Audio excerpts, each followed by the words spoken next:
மானம் குறையும் இன்னு மாசு படியும் இன்னு வீணா கதை முடிஞ்சு போச்சு.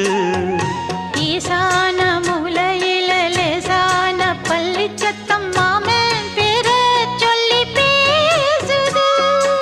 ஆறாத சோகந்தன்ன தீராம சேர்த்து வச்சு ஊரும் சேர்ந்து என்ன ஏசுது.